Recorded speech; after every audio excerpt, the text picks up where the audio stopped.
Hey, welcome everybody to Pro Mindset Podcast. This is your host, Craig Domann. Today we have a very interesting guest. He's a day ahead of us here in the States. He's in New Zealand. It's already a day ahead. So he knows what happened today because it was yesterday over there. His name is Sinjin Craner. Sinjin, welcome to Pro Mindset. Thanks, Craig, man. Lovely to be here. Talks kind of funny. So put on your listening ears. He's English, but he talks a little differently than I do, but I can understand him completely. Sinjin does a lot of things, but his primary role is training salespeople that have potential clients that are rural people all over the world. And he uses psychology, self-taught psychology, to train people to serve rather than sell. Is that true? Yeah, 100%. And yeah, we're very much specialized. It's great to be here, Craig. We specialize in anyone that sells to farmers, to the agricultural sector. So it's always a weird one, but before we hit the record button, you and I, sir, were talking about psychology and mindset, and I'm looking forward to getting into that. But don't be put off just because I've got a funny accent and a weird name and I only sell to farmers. I think we'll have a good conversation because regardless of who you sell to, the psychology stays the same. I just happen to help people who sell to farmers, but if you're doing pharmaceutical, which is PH, not F, my mother will kill me for my pronunciation. And yes, I do talk funny. I say you guys talk funny as well. But if you're medical, pharmaceutical, FMCG, retail, or agriculture, all these principles apply. A lot of it is the same, and we can unpack that, of course. Well, selling is also a form of performance. And so there's a crossover in sports and sales. Huge, because we keep the score, right? And you've got to sell your coach on why he or she should be playing you. Yeah, totally. And I mean, I'm loving this conversation already because basically in order to your coach to pick you, you have to be coachable. You have to be coachable. And I think he has to buy you. The coach wants to pick you, doesn't want a brown noser, doesn't want somebody that's kissing butt. Yeah. Want somebody that they want to be on the court, on the field, whatever the case may be. So share for our audience your story. What is your story? A very short synopsis. I come off a farm in UK. My parents were farmers. And then after uni, I did the big OE, which is our overseas experience. And I went to Australia. And then I met my wife in Australia. She's a New Zealander, or what we call a Kiwi. And then I've ended up in New Zealand. I've been here for the last 26 years. New Zealand reminds me of the UK a long time ago. Less people, more agriculture, a lot of rugby, a lot of beer, my kind of place. I've worked in ad agency. I've been a marketing manager. I've worked for corporates, and I've really returned to my roots, right back to farming and agriculture. And they're the tribe I like to serve. They're my kind of people. I love them. They're honest. They work hard. It's not that anyone isn't dishonest from the city, but it's just where I've grown up, and it's where I come from and where I feel most comfortable. So I like looking after those people and making sure they don't suffer and struggle unnecessarily in sales. And the reason I do that is my why is pretty big, is that often those people have got family farms that need a very necessary off-farm income to keep those farms alive, and they've got to take a sales job. And it's very sad, and I see it a lot because I train a lot of teams over the last 2 decades. They struggle and they suffer because they haven't been told, or haven't been taught, I should say, not told, or coached even, how to sell properly, which actually has nothing to do with selling. Well, the interesting thing I grew up on a farm. Awesome. Okay. I grew up on a farm. We had pigs and cows and corn and wheat and soybeans and all that kind of stuff. And my goal was to get off the farm. And the reason why is because I was the youngest of 4 boys. Wow. Free labor there. Some really cheap free labor there. Oh, free labor. And I got all the shit jobs. Okay. Because you were the young. I didn't get the cool stuff of driving the tractor. I was doing all the menial labor stuff. So I wanted to get off the farm as fast as I could. But one thing I do remember about farmers is their bullshit detector is unbelievable. So high. Yeah. So you can't sell a farmer anything. They're oversold to. And the reason why they've got that inbuilt bullshit detector, and I don't mind swearing away. Remember, you know how farmers talk to their dogs? They swear really badly at their dogs. So we won't repeat that, but they're pretty biological and straight up. The reason they're so alert is they're very remote. And so they have to be on alert anyway. So their antennae or their amygdala is very, very high setting. And there's a lot at stake when you're selling to farmers. And I don't mean steak that you eat. I mean, obviously, their livelihood. And so what happens is when you sell something to a farmer, a lot of city people would understand this, but you would understand this, Craig, coming from a farming background, is you have to live with that decision, that purchase decision, that livestock or the machinery or a particular seed or soybean or corn or wheat or barley, whatever you're growing, or a piece of agri-tech or whatever else. And so the stakes are very, very high. It's high stakes selling. It's not like when you're in a city and you're selling to a CMO or corporate who might not only be there in 18 months and you can go to the next person and play the next number and the number in New York, say, or San Fran or something like that. Farmers, there's less of them, and family farms are getting absorbed into corporate. So there's a smaller pool that you're selling to as well. So there's all these factors and dynamics that make selling to farmers quite hard, and understanding the psychology of it makes it easier. And then there's a lot of sectors I think that could learn a lot from how we sell to farmers. Equally, we can learn a lot from them as well. Well, one of the things about farmers is you've got your neighborhood, you've got your neighbors, you got your friends. You tell them what you do, what you did, the decision you made. And if you're a dummy, they're going to tell you. You're going to be ostracized, and you're going to go to the pub or the bar or the ranching or whatever you're into, and you're not going to be kicked out of the tribe, but the brain often thinks of it that way, and it's not a good place to be because they will ridicule you. But the biggest loss factor, the law of loss aversion, Danny Carmen and Thinking Fast, Thinking Slow, this concept of loss aversion is very, very high on farmers, he or she, because if they get things wrong, they don't just lose the family farm, they lose face. Mm-hmm. And so they don't just lose reputationally, they're not just hurt financially, they're hurt reputationally, because in those communities that you and I have grown up in, everyone knows everyone and everyone knows everyone's business. And if you're not a good farmer, you're going to struggle. I mean, it's just caveman brains, right? You're not going to get the mate. Your wife's going to leave you. You're going to be kicked to the curb. Your kids won't talk to you. I mean, I'm being dramatic here, but it's not going to be really good, particularly if you lose the family farm and it's been in your family for generations and you're the bozo that made the bad decision. That it's almost a shame, and that shame self is a very, very dangerous place for a farmer to be. So that's why it's such high stakes selling to them. I think the thing that differentiates farmers from city people is everybody knows your business. Mm. In this city, your neighbor doesn't necessarily know your business. No, don't even know your neighbor. Don't even know your neighbor. But in the country, people take care of people and they know your business. If you make a good decision, everybody recognizes you for it. They want to know more about it. And vice versa. Okay, so let's jump right into something that I think everybody that's listening has dealt with in some way, shape, or form. And that is, whether it's in their career, whether it's, in their personal life, they've had this situation where they wanted to sell an idea, a product, or a concept to someone. So Christmas is coming up. This is the time we're selling our spouse on, hey, it'd be a really good idea to buy X because we need X, whatever X is. Yeah. And some people are a lot better at selling than others. In your mind, like what is the archetype of a Hall of Fame salesperson? Someone who doesn't sell.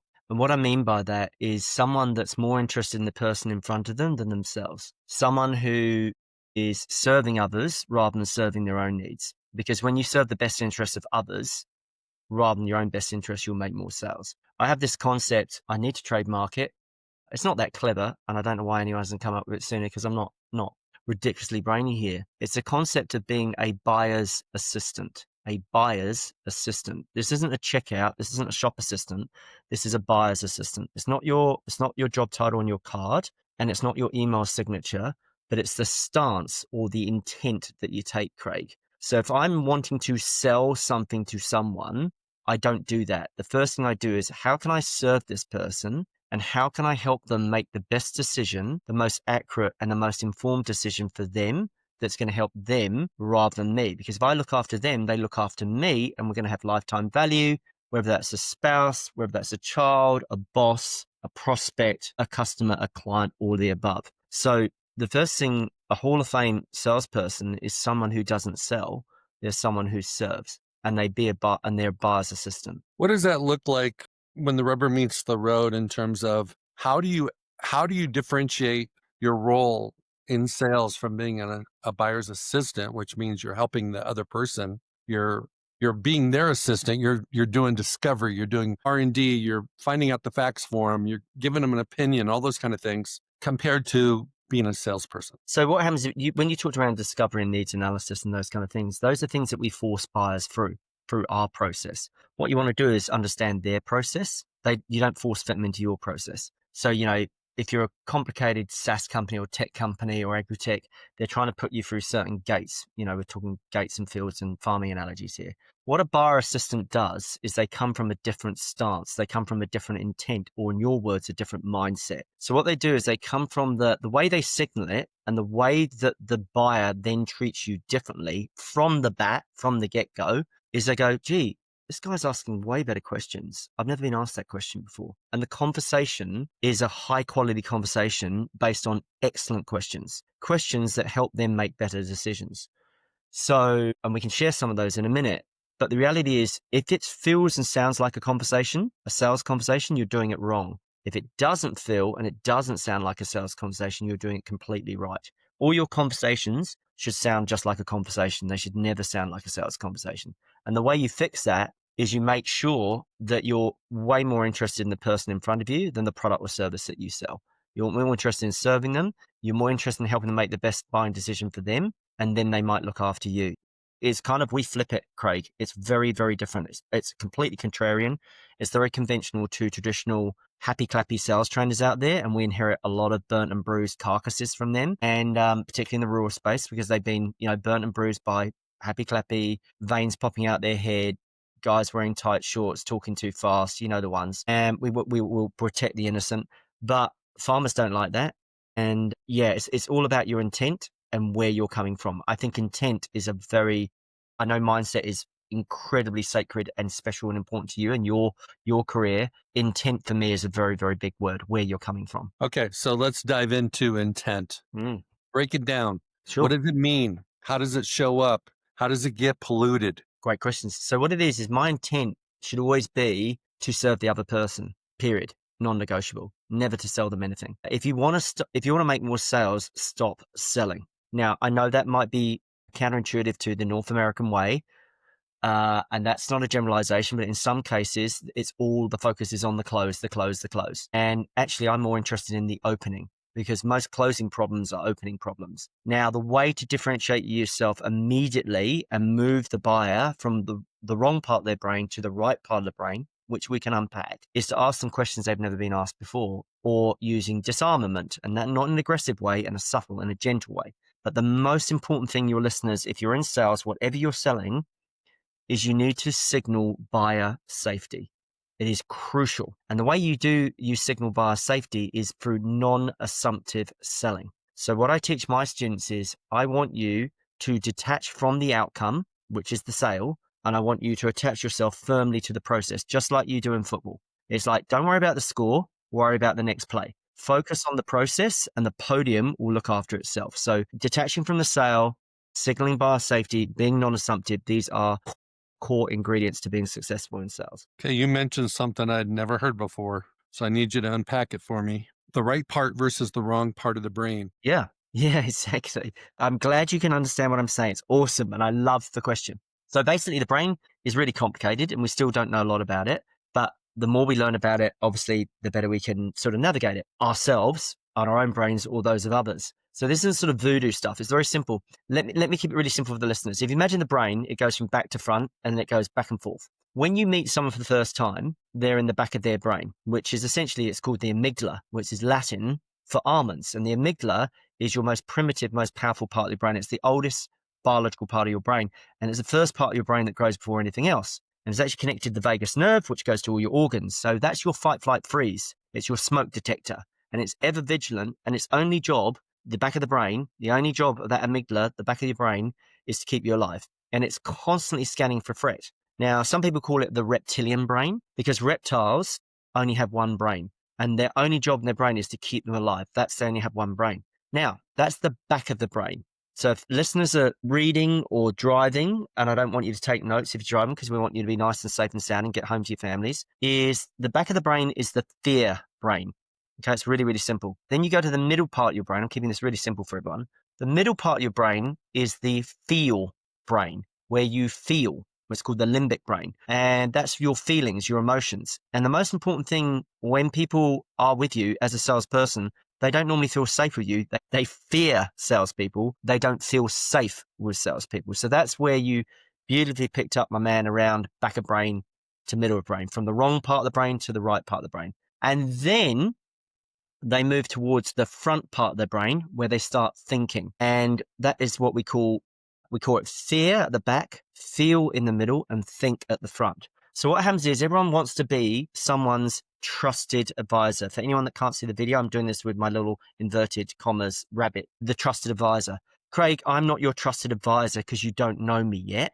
But immediately you were probably like, oh, this guy's I know I was a couple of minutes late coming on. You would have been in the back of the brain, and then I got you into the middle of your brain pretty quickly. And we talked about football, we talked about rugby and beers and all the kind of things that we were jamming on. So it's very important when you're talking to someone, you recognize where they are at in their brain and you meet them where they're at so they feel safe. And then you help move them to the right part of the brain where they'll receive you and the messages and the things that you want to talk to them about. So that's a very, very fast flyover of basic neurology or the physiological parts of the brain that you need to know. There's a back, there's a middle and a front. It's the fear, it's the feel, and it's the think. Okay, I want you to treat me like a prospect. And just like every prospect we meet for the first time, I'm in the back part of my brain. I've got my smoke detector on. I'm trying to see if you're a bullshitter, trying to see if you're trying to sell me something I don't want. I'm looking for all the reasons why I shouldn't buy whatever product or service you've got.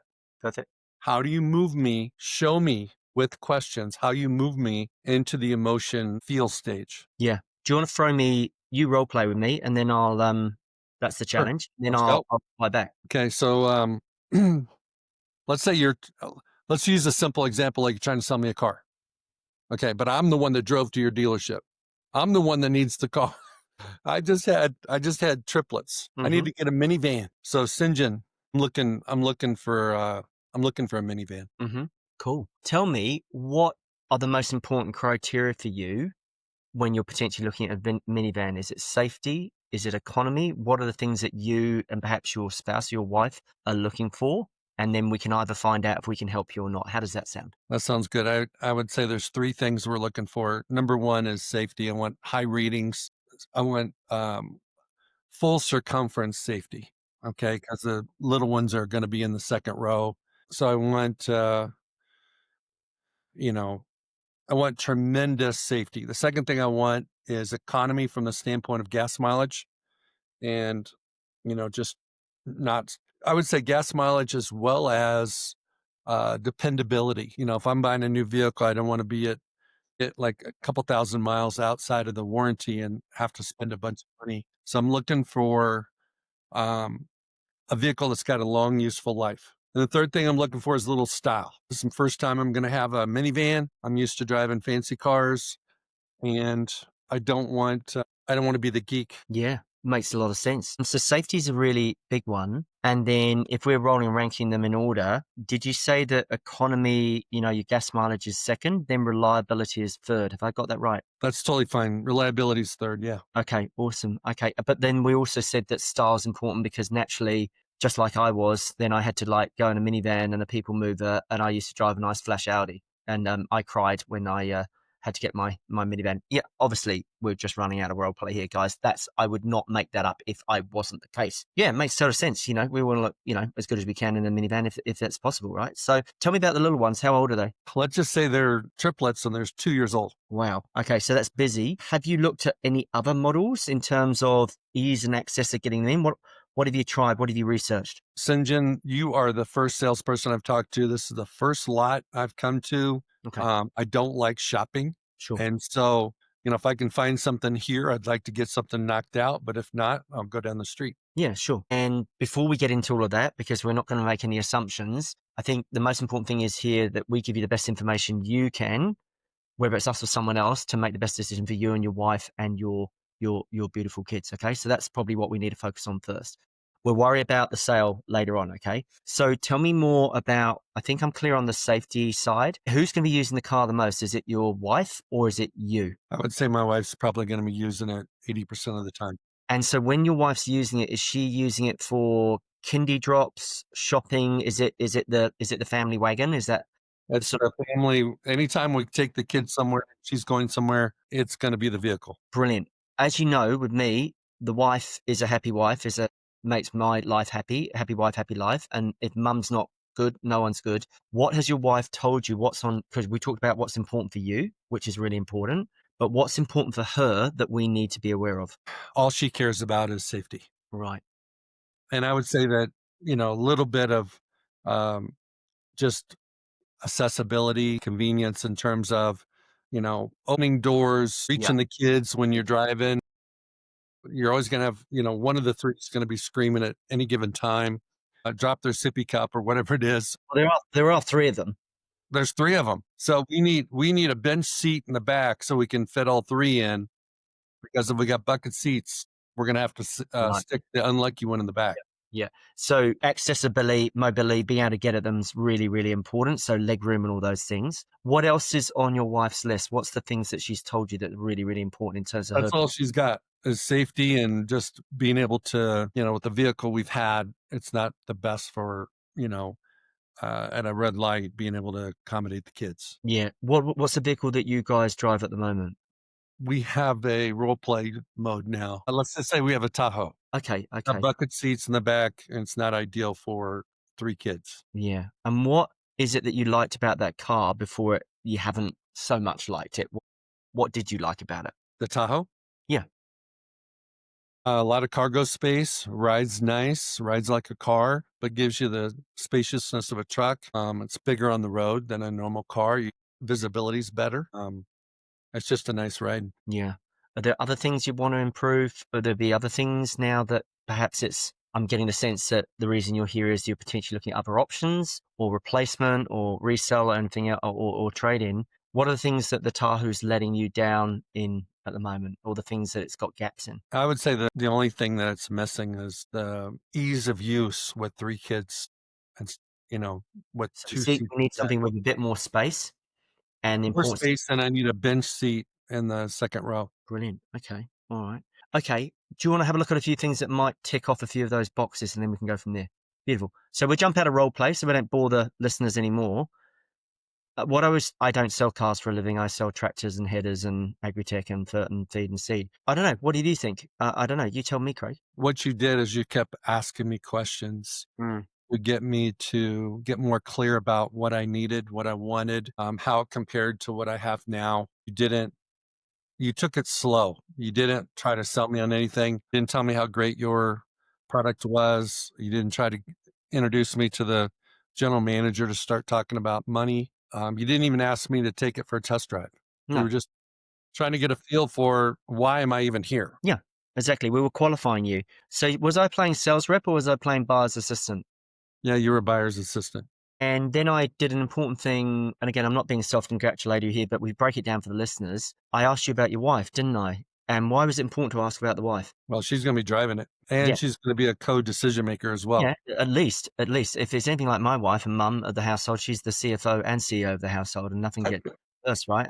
I know how my bread's buttered. She might be listening, so I need to behave myself. So we talked about the buyer assistant and the buyer committee. Now, what you picked up on, sir, is very, very important. I want to say this as clearly and pronounce it as articulately as I can, okay, if that is such a word. You must sell slow to sell fast. Now, again, a lot of what I teach my students is very different. It's very counterintuitive for what you've been traditionally trained. What Craig, you gave me that compliment there, Craig, is I don't rush the sale. I was not attached to the outcome. I was attached to the process of qualifying and clarifying how I might be able to help you. I also use the word potential to signal to your brain to keep you safe in the middle part of your brain. Because as soon as you drive onto a garage forecourt or a yard or a site or whatever you want to call it, usually you're in amygdala, possible loss aversion mode. And it's like, is it going to be a really hardcore Grant Cardone type, Andy Elliott type style seller? And that's what our brain expects, because our brain is a pattern recognition machine. It predicts things to save cognitive computing power. So what we have to do is we have to pattern interrupt in order to get you into a different part of your brain, or you'll stay stuck in the back. Okay, so you said our brain is a predictor. I totally 1000% agree that we are always trying to, even when I'm listening to you, I'm trying to guess what you're going to say next, Yeah. where you're Why, going next. why you're doing that? Tell me why. Explain to the listeners why you do that. I don't know. I don't know the psychological reason, other than, um, it helps me stay focused when I can, like make the assumption I know where you're going. I can finish a sentence type thing, and makes me feel smart if I'm right, and makes me feel stupid if I'm not. What is your reasoning for, what is your observation for why we It's not so my observation. The science tells us that we know the brain weighs, on average, man and woman, about 2% of your body mass, that it uses up to 20% of your energy, and your brain is an energy miser. It's very, very lazy. And so, why all our brains like to predict things is because they are pattern recognition machines. And so, when you think about your computer here, we're recording it, you're recording it. Your computer can find a file very, very fast, and it has a working memory. And there's a difference between procedural memory and working memory. And I think you know the difference between the two as a coach. One is obviously ingrained and one is short term. Working memory is short term. Procedural is ingrained and habitual, and it's like a muscle memory, second nature. So back to the brain is predicting things because it doesn't like to waste energy. And so what happens is our neural pathways in our brains, there's a lovely neuroscientist called Herb Keller. He's very famous for this quote. He says, neurons that fire together wire together. So what that means is the more you repeat something, the habituation or the repetition, because obviously repetition is the mother of all learning, doing the reps, whether you're a sports guy or a business person or a salesperson, you are basically creating a well-worn path or a neural pathway that then fires quicker. So physiologically speaking, your neural pathways are like electrical currents in your head. And there's, we can go into synapses and axons and dendrites and all that stuff, which is too complicated. But all it is they're literally connections or little highways. And there's an electrical current that goes down there. And the more you do something, the faster it fires and the more it wires. And the phonetics is beautiful because when it rhymes, it climbs. This is why we use Dr. Seuss books, right? To teach our kids to read, because they're beautiful books that, get people to remember things. So what happens is the more you fire it, the more you wire it. And then what happens is there's a protein sheath that happens inside your brain called myelin, which is Myelin. There's a beautiful book by Daniel Coyle called The Talent Code that explains it way better than I am. And it's like an insulating tape. And whether you're a football or a rugby or a hockey or a cricket or a soccer player or a tennis player, the more it wires, the more it fires. And then it basically envelopes in this protein sheath and it fires even faster. This is why tennis players can have greater reaction speed to a serve, or footballers or quarterbacks. And again, we'll talk about rugby as well, but that's the main reason why our brains are predicting patterns, because they're trying to save energy and they're trying to predict. And so this is why roughly you will finish my sayings, even though we're from different countries and different cultures, and you roughly know where things are going. So that's the science. Well, and I think you also perform at a higher level, especially in sports, when things become second nature 100%. and you anticipate it, what's going to happen before it happens. And then it happens just the way you expected it to happen. And it's because you've seen it before. Love it. And it's Such a good point. hardwired in your mind. And I so was just going to say, Craig, on that, just for the listeners, you reminded me of something that's really, really important in sports psychs, and you'll know this too, is it's called mental representation. So that's just a fancy word for being able to see the game bigger and slower than everyone else. So sometimes cricketers can see the ball like a football, or the game slowed right down, or he's got so much time to make his play. So it's called mental representation. And what it happens is when you are able to, all the basic cognitive tasks are already ingrained and wiring and firing very, very fast. So that literally frees up cognitive capacity for you to be able to read the game at a higher level and perform at your highest. So again, think about the brain like a computer. If it has too many apps open, too much going on, then it's going to shut down, it's going to slow down, it's going to fan, it's going to get hot, and it's going to get bewildered, and it's going to crash and have a reoccurring beach ball if you're on a Mac or something. So what we have to do is once that machine, that working memory turns into procedural memory, which is like you spoke about, second nature, what we call muscle memory, because the brain is a muscle, you can then perform at a higher level because you've freed all that cognitive capacity to focus on the higher level of the things that others can't see, that perhaps early on in their career or a beginner. that's why, like in football for quarterbacks, operations are so important in the beginning, meaning making sure you know where all 11 guys are. You're trying to make sure you have guys go in motion at the right time, all these kind of things that once you get it down, you don't even think about it. Now you're focusing on what the defense is giving you. It's a whole different level of thinking. So I think what happens is until you get a commanding knowledge of your job, you're thinking about things that don't really help you do your job. You're just thinking about the things that you just don't want to mess up. Yeah, So you 100%. can't really be successful because you're just focused on the things that just help you not look bad. Yeah, and that takes a lot of computing power and then distracts you from the things. So I had he's pretty famous All Black come on my show.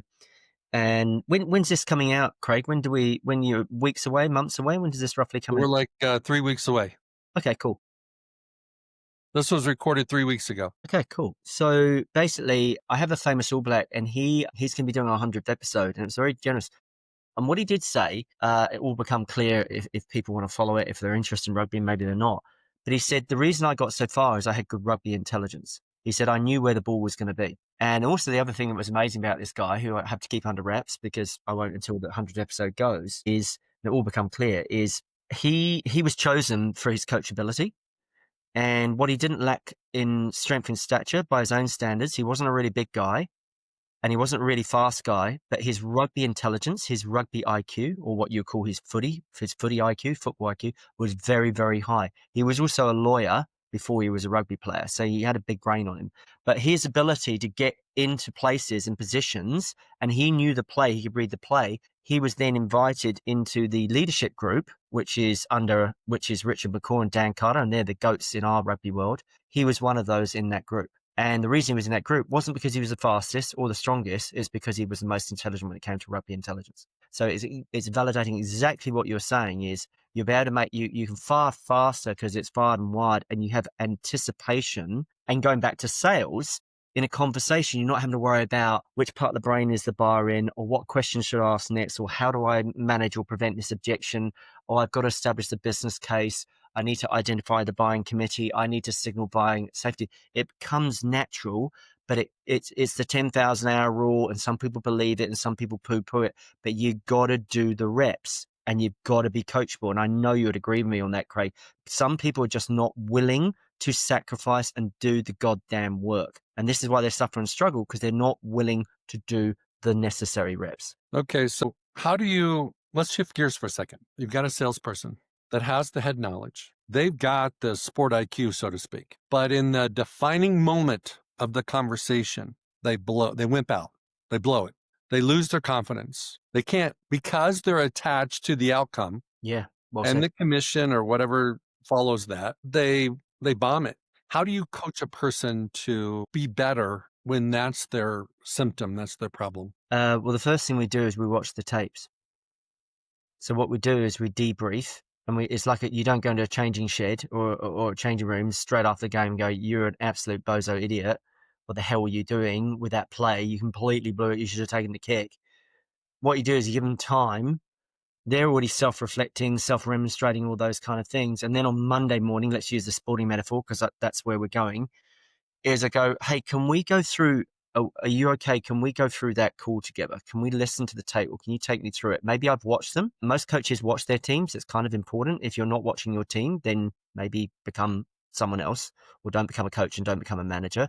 Personally, if you don't make and take the time to coach your team and observe your team live, you need to get another job. So I observed it and I watched you, Mr. Sales Superstar, and I saw there was a moment where we lost the customer. Did you pick it up? Did you? And they will normally go, yeah, because they're a top dude. They go, yeah, I know exactly where I pushed too fast, or I was selling too quickly, or I went into feature creature mode.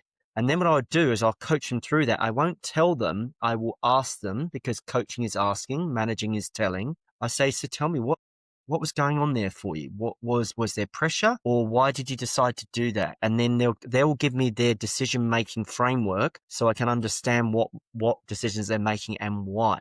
And it might be that they could be, for instance, we're just being hypothetical here, they could be a new dad and they haven't had much sleep and baby's keeping them awake. And mum's putting a lot of pressure because mum hasn't got a job now, so they haven't got two incomes, they've got one income, and he really needs to make this sale. So suddenly it's changing his style or his dynamic, and the things that has been before, he was okay because he was fancy loose free. We had double income, dinkies, no kids yet, and we didn't need to force the sale. The reason he's now forcing the sale is to become slightly more attached to the outcome. And maybe it was because he didn't have enough prospects in his pipeline But a good number one, if we're talking about a top sales player, they always have lots of prospects in their pipeline, and they are not needy or desperate because they have as many options as their clients. That's what puts them in a position of power. I strongly suggest you never ever stop prospecting. You have to have a very, very full pipe. So there's a lot of different answers to that, Craig, but the main ones would be debriefing on it, checking for self-awareness, and then seeing if they can self-regulate and then catch themselves doing that. The best people,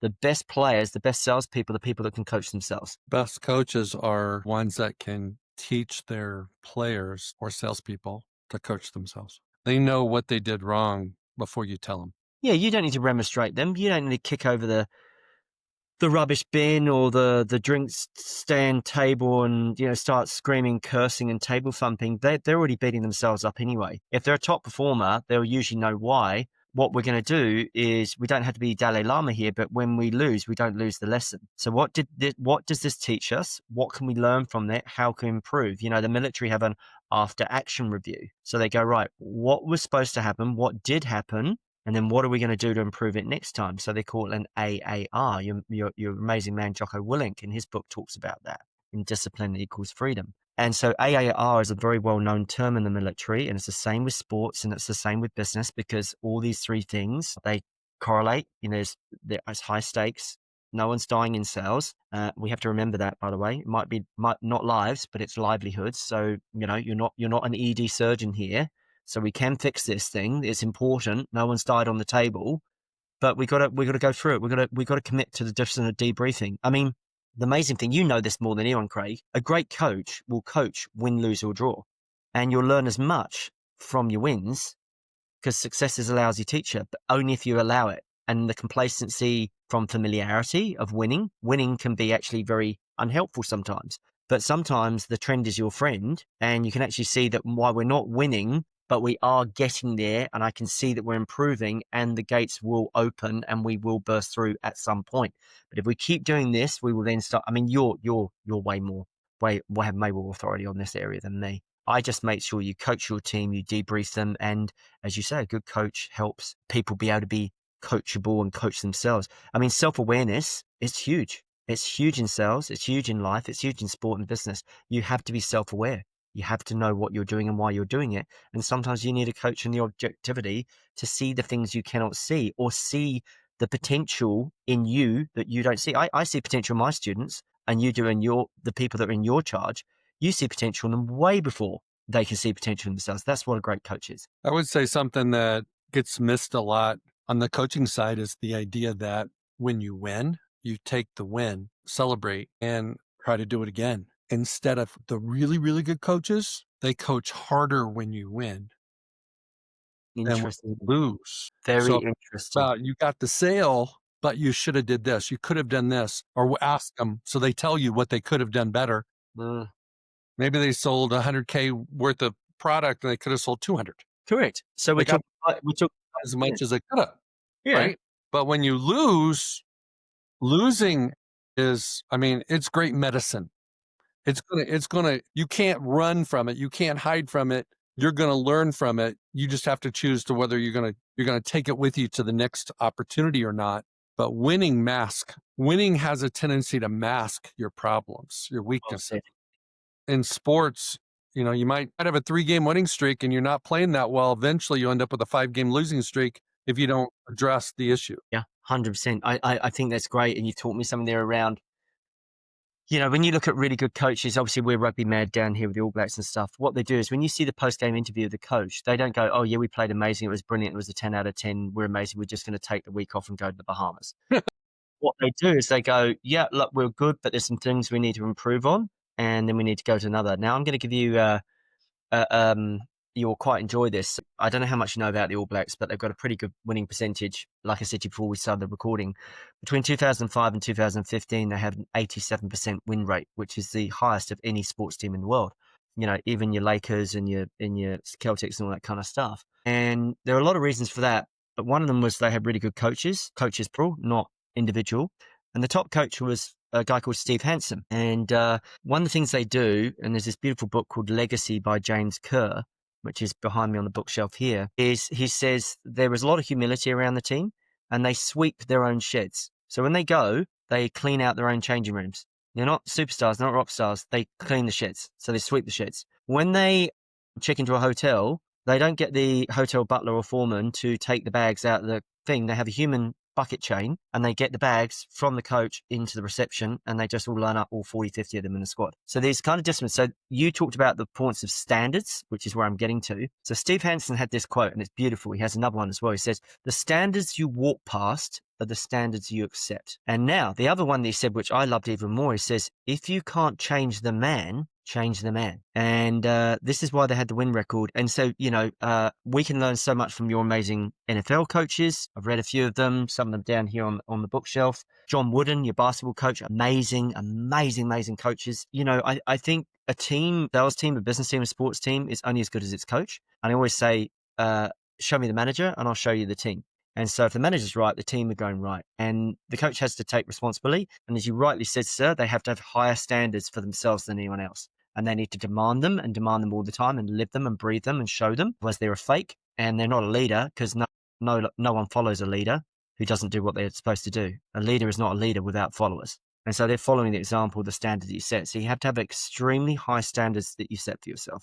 So yeah, the standards you walk past are the standards you accept. In 1992 in Springfield, Massachusetts, I had the honor of being the Uber driver for John Wooden. Wow.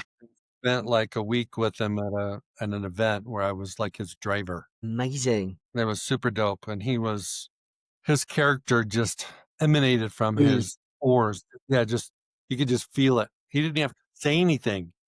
You could tell he was like different, just a different guy, different cat. What did he teach you? What did he? Humbleness, quietness. It's like in sports, I think a lot of times the guys that are the most boastful, the big egos are the ones you notice. But he was a guy that was very quiet and spoke. When he spoke, you listened because he didn't talk a lot. He didn't waste his words. Didn't waste his words. And he was, I think the thing about John Wooden that people sometimes forget, his wife had just passed. Okay. And I guess he wrote his wife like a letter, I don't know if it was once a week or something, even after she died. But it's like the person you are outside of what you do shows up in what you do. And so he was a confident but humble, quiet, few words. So like when he was coaching those amazing players at UCLA back in the day, they listened to him because he didn't waste his words. Yeah. Yeah. I mean, he was amazing. And, I think the point we're making here is around character. So we often talk about your on field is dictated by your off field. And so how you conduct yourself, we talk about the concept. Chase Hughes talks about this, your wonderful FBI behavioral profiler guy is amazing. He said, confidence is clean. And so what that means is you've got to get your shit sorted and you've got to have your house in order, and you can't front anything if your life is a mess behind you.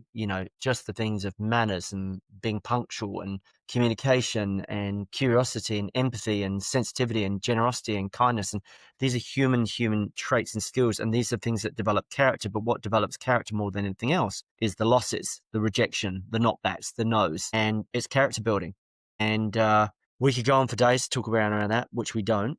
But, I'm most interested in someone's character. I'm interested in their self-awareness. I'm interested in their story, how they bounce back. And sports are very, very inextricably linked in terms of the lessons and the parallels. And that's why we talk about them. That's why we jam about them so much, because again, it's all about the score. Do we win? Do we lose? Do we draw? If we do lose, there's a lesson. If we win, there's still lessons to be learned. And like I said before, success is a lousy teacher, but pain is the greatest teacher. So I love what you talked about, is that the coaches will coach them even harder on the win, because it's Kaizen. They just want to continue to get better and better. And that's what makes them number one. Well, something that I see with character is if a person doesn't have good character, it doesn't show up. No. Until it matters the most. Yeah. Well said. When it matters the most. Yeah. Big play, big opportunity, big sale. Yeah. That's when it shows up. 100%. I love that. And we talked about character. The other one one of the biggest traits I look for when I look in salespeople, apart from self-awareness, is conscientiousness. So are they aware of others, and are they respecting others, and are they aware of what they're doing and the impact that they have on others? Because they could be a prize, what we call down here, you call it a jerk, we call it a dickhead. If they're an absolute, so the All Blacks have this rule, no dickheads. That's one of their rules, one of their 10 rules. And so you could be the most amazing player, but if you're an absolute jerk and you're absolute dickhead, you're not on the team. It doesn't matter if you're the highest scoring player. You're out, you're gone, because no one supersedes the team. Do they have their 10 rules published? They don't, but they have a little black book. But I tell you a book that is really, really good. This is Gilbert Anoka. This is not a plug. This is just because I read lots of books. And he was the mental skills coach for the All Blacks during that time. And his name's Gilbert Anoka, and it says Become Unstoppable. And they share the blueprint from one of the world's most successful sports teams. And he does share a lot of insight around what those rules are. And we can all just learn from each other on different countries and different continents. Okay, for somebody listening out there that wants to improve how they show up in their sales, what's one small thing they can do today? It's like we spoke about before, be curious. Just be curious about people and be more curious about the person in front of you and more interested in them than the product or service you sell. I would also strongly suggest people are lifelong learners. You never stop learning. You don't stop learning when you finish college or school. And you need to be a student of psychology. It's very important in this autonomous AI world, you really understand human behavior and how people think and feel, how they tick. And, we only just touched a little bit on the surface of the brain and how it buys and things like this. But yeah, be a student of psychology. If you think about sports, most parity in strength and fitness and muscle mass and diet and nutrition, that's all parity. It's all given. The thing that separates them, it's the top 2 inches. In rural, we call it the top paddock, the top field, the top paddock. And so those are the 2 most important inches. Those are 2 most important 2 inches of muscle we need to grow most, which is back to your point, Craig, around the mindset. And if we get that right, a lot goes right. But you have to do the reps, be willing to do the work, do the sacrifice, outwork people when you're younger and beginning, because they've done the reps that you haven't. And the only way you accelerate and catch them up is by outworking them. You don't have to do that for the rest of your life because you're just going to burn out, and you don't have to do that. But at the start, you have to work really, really hard, and you have to really, really, really want it. You have to, there's 3 things I look for. I look for people that are hungry, people that have urgency, and people that have energy. And if I see those 3 things in them, they're my kind of guys or girls, and they will willingly come into my world. But if they're not, I don't want to teach them. I don't want to coach them. I don't have time for them. Hungry, energy, and what was number 2? See, they get things done. They get shit done. They don't muck around. They make decisions quickly. They're not erratic. They're not fools, but they get it done. And I don't like chasing people. I ask people to do something. I expect them to get it done. They tell me when they get it done, and we expect it to be done. That's what I expect of my team. Okay, somebody out there wants to find you. How can they find you? Yeah, LinkedIn. There'll be, hopefully, I know your amazing team will put my LinkedIn in contacts in the show notes. We have if you like this stuff, and if you're in the sales game, you might not be selling to farmers or agriculture, but if you are, I have a podcast called The Rural Sales Show. And that's, we get lots of sports psychologists and rugby people on there and coaching people on there and people around human behavior and neuroscientists and all those things. And those are the main things. And if you want to go to our main page is, again, it'll be in the link in the show notes, Rural Sales Success, one word.com. And in there is books, resources, lots of free resources. No one needs to buy anything. Just have a look, have a graze, download what you want, join our groups. Sign up through email, follow the podcast, and of course, if you want to reach out, just reach out to me on LinkedIn and drop me a direct message. Sinjin, thank you so much for being on today. I'm checking our time. We're at our close, but I enjoyed the convo. Appreciate your insights. You're a man with lots of knowledge and lots of experience, especially. I think you've done a wonderful job of learning from lots of different people, which that's everybody's like that. We're kind of like some of all the books we've read, the experiences we've had, things of that nature. And so I appreciate it. But thank you very much for being on today. You're most welcome, Craig. And last thing I say to everyone, be a sponge, not a rock. Amen, brother. Hey, it's Craig Domann, the host of Pro Mindset Podcast. I want to thank you for listening or watching today's show. And you can catch us every week on the normal social media platforms like YouTube, Facebook, Instagram, and all the listening podcast platforms. I hope you enjoyed today's show. And more importantly, I hope you gained a pro mindset insight. Please be sure to rate and review Pro Mindset Podcast. And I look forward to catching up with you on our next show.